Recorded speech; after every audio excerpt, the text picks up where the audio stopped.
Hi friends, నేను మీ ప్రతిభ. ఒక మంచి హెల్తీ దోశల రెసిపీ గురించి మీతో నేను షేర్ చేసుకుందాం అనుకుంటున్నాను. దీనిలో వేసిన ఇంగ్రీడియంట్స్: మినపప్పు 1 కప్పు, రాగులు 2 కప్పులు, బ్రౌన్ రైస్ 1 కప్పు, శనగపప్పు ఒక గుప్పెడంతా, ఒక 2 స్పూన్లు మెంతులు వేసాను. ఇది చక్కగా స్మూత్ బ్యాటర్ తయారు చేసుకొని ఒక 8 అవర్స్ తర్వాత దోశలు వేసుకుంటే చాలా స్మూత్గా వస్తాయి. చాలా హెల్దీ రెసిపీ అనమాట అండి. మీకు నచ్చితే ట్రై చేయండి. 8 అవర్స్ తర్వాత చక్కగా పిండి ఇలా బాగా పొంగుతుందండి.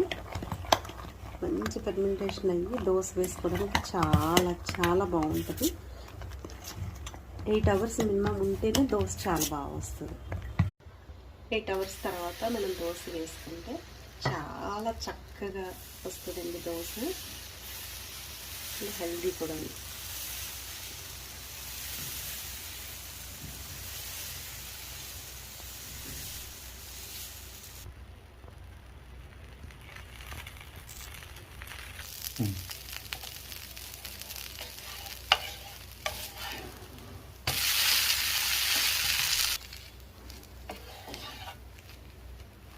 నచ్చిన చట్నీతో సర్వ్ చేసుకుంటే చాలా బాగుంటుంది. నేనైతే టమాటా చట్నీ చేశానండి.